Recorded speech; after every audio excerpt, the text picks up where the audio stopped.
Hello everyone, thanks for stopping by. Today we're going to talk about trend line and support or resistance. So here's a chart of Walmart, and currently sitting at about $77.41. Previous high was price level. Show it.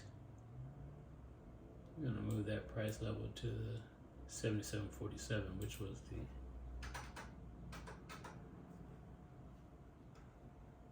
$7.47,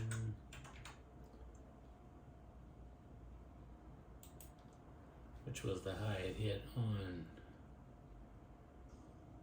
What day is that? August 30th. So before the holiday weekend, it hit $77.47. Back here on February 26th, it had a split, a 3-to-1 split. At that time, it was around $56, so roughly it was probably around $150 or so when it split. So it took the split here, it pulled back at $56. Now it's at $77, so now it's starting to move back up. About a $20 move so far. It's got some windows open. Let's change our 2 to 3 month in a day. So we know we got a window open here between $68 and $74. Is it going to come back and close that window? Who knows? Usually windows get backfilled, but sometimes they don't. Sometimes the stock continues to go higher and do like it did, do a split and cover it up that way. So, and it has another window open down here at $63 and $61, between $61 and $63, and has another window open. So it's got a couple windows open. So is it going to come back and close them? Only the future can tell that. But right now we're looking at about $77.47 is the high, and the first support area for that, where it came down, and this is how I like to draw my supports. When we get the pullback area like we did here, and it took off again, that's my support area. So I'll consider that to be a support area. And the same thing here, this would be a support area, but because I have my support here from when it went up, got rejected, came down and found support down here, right? We got support down here.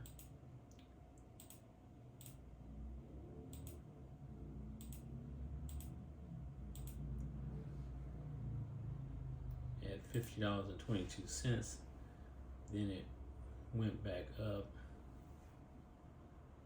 hit this area here, which was a resistance area. We know that because of the rejection there.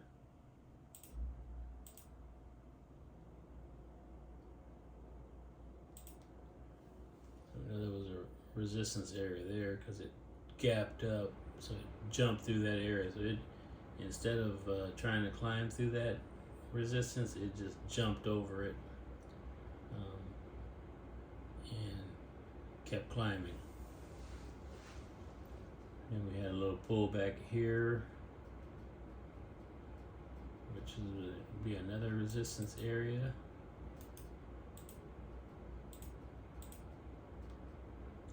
At 71.23, and pulled back and did another jump. It just jumped up over that because of all that area in there. Mainly lots of buyers came in here at 66 and pushed the stock higher and didn't allow anybody else to get any and just jumped up here and said, okay, if you want it, you got to buy it up here at this price, because all these people down here bought the heck out of it. Same thing here, they bought the heck out of it, moved in, and just said, let me get up there and get higher. Alright, you can see back here where this gap up, where it went up and gapped down, so it jumped down through all this area to come get all these guys that were waiting down here. Lots of buyers in here because they just went doop doop doop doop, took off, and then it did a split, and the rest kind of pushing on up. So let's take a Fibonacci look and see what our Fibonacci would show. See if our support areas are good. So take the Fibonacci and put it down here and go up to where we're at now. And Fibonacci says we get resistance at that one line there. We got support this one here.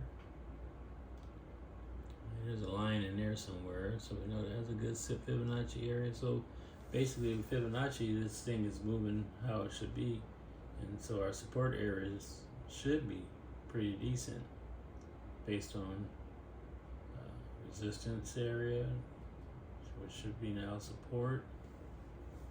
We're at another resistance area based on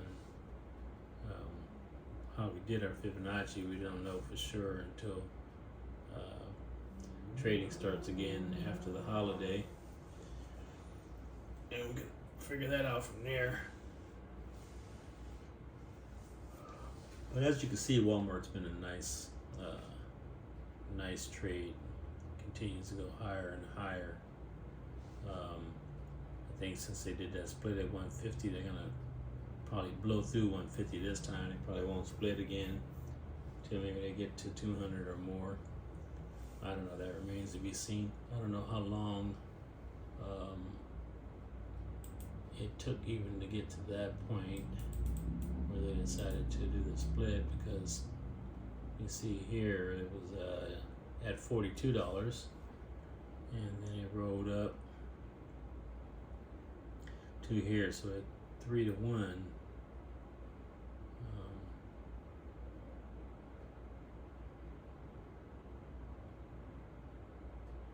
Again, 150.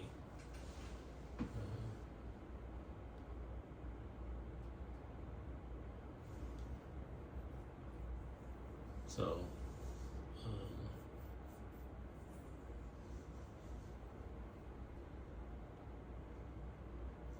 I think we can kind of expect Walmart to do the same thing.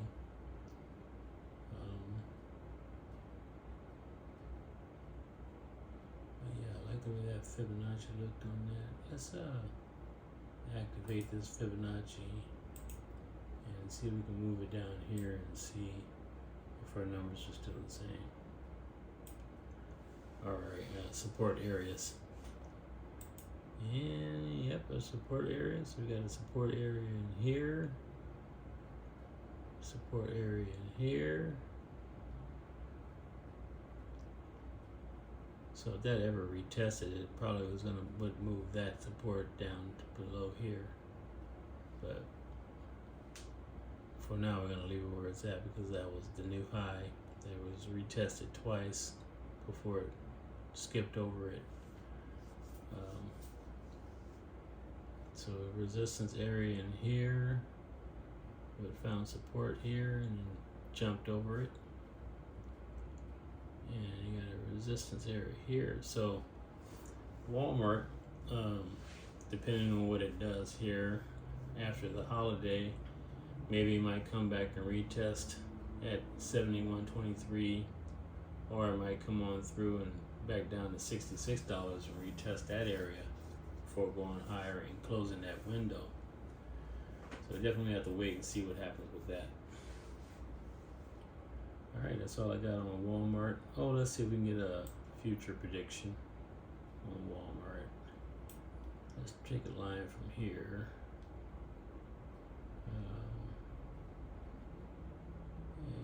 Future prediction.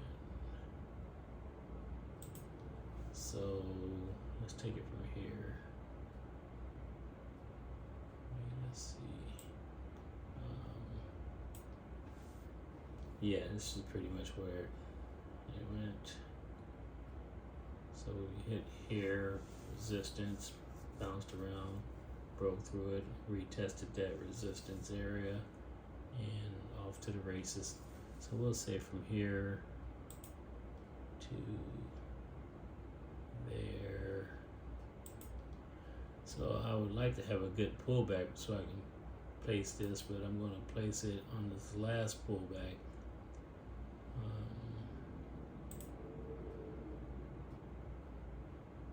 And that might give us an idea of where we can go on from here. Right there.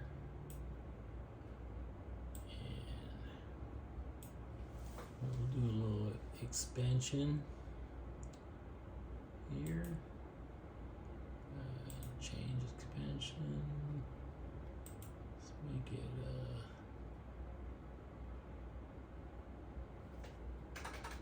200.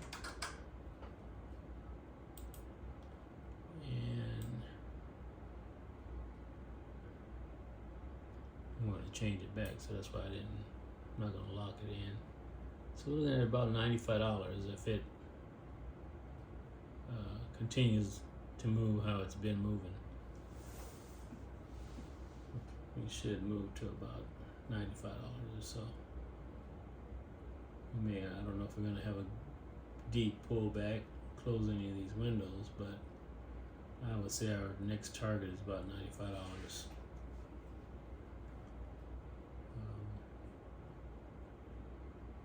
How long that's going to take, who knows? But if it continues on its trajectory, that should be where we head or where we get to. And it looks like that might be the deepest pullback, 71 to 66. This one was kind of shallow. 58. 61, yeah, that was only like maybe $3, $4 move, pullback. This one was pretty deep. That one was about $5 or so. This one here, 56 to $56 or so. So, yeah, we can just over how it's done it in the past, we can pretty much surmise that Walmart's gonna, if it does have a pullback, it's probably gonna be about a $6 or more pullback before going higher. Same thing here is about $5 or so, but 5, 6, same about the range. The range of the pullbacks are pretty much the same, it looks like. Even this one here pulled back to 45.81 and it was at 51, so that's another $6 pullback. So I would say Walmart likes to do $6 and then higher, $6 and then higher. So given that, if we take a trend line and drop it here, right, activated, let's take it and move it up here. Oops, dang it, don't mess me up now. Activated and move it up here like that. If Walmart decides to do its pullback in this area,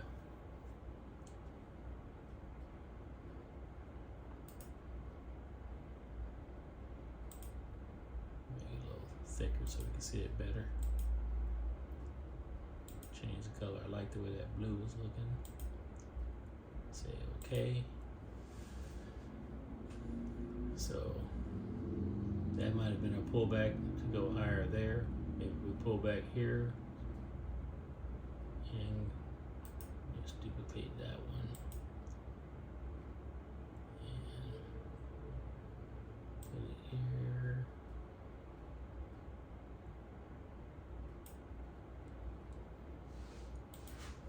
That's could be what we could be looking at for Walmart, depending on if it does another pullback or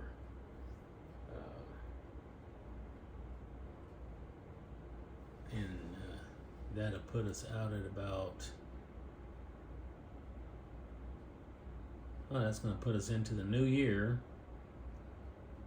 around May or so. If that's what it decides to do, if it trades the way it's been trading in the past. That's what we can look for in the future on Walmart. So that's roughly $20 move, another $20 move in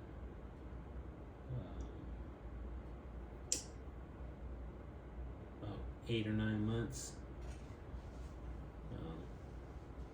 Definitely a slow mover compared to some of the other stocks like Chipotle and Nvidia and Amazon and those what do they call them, the Magnificent Sevens. Walmart's a steady Eddie. I even like Wingstop. I think Wingstop's a steady Eddie too, which I missed the trade on Wingstop and I'm mad at myself on that. But hindsight. And the other thing about Wingstop too is that pays a dividend. So Wingstop pays a dividend, and I wasn't smart enough to buy it and hold it. I was at the time when I was watching Wingstop, I was a trader. I was a day trader. I was trying to trade it and make money on it, and it basically was kicking my butt. And so I had to leave it alone. And so, as you can see, when I was charting it, it went from $150 to $400.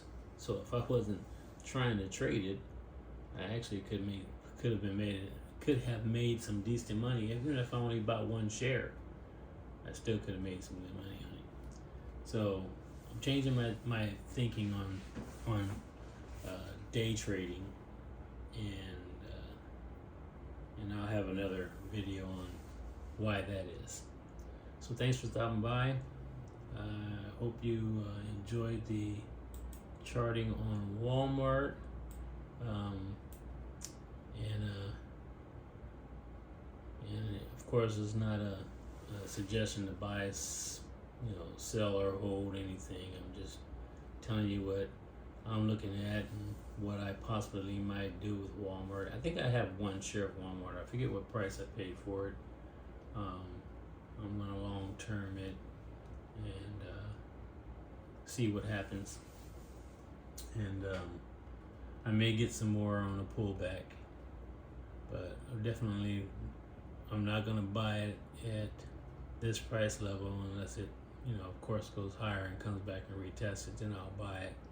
But while it's going up, I don't buy. I only buy the pullbacks, and I'm only gonna buy, of course, like I do in all my trades, one share. Because I'm only buying quality stocks now too. I'm not buying all that junk, thinking it's gonna do something. And I got my butt handed to me on AMC, and so I don't intend on doing that anymore.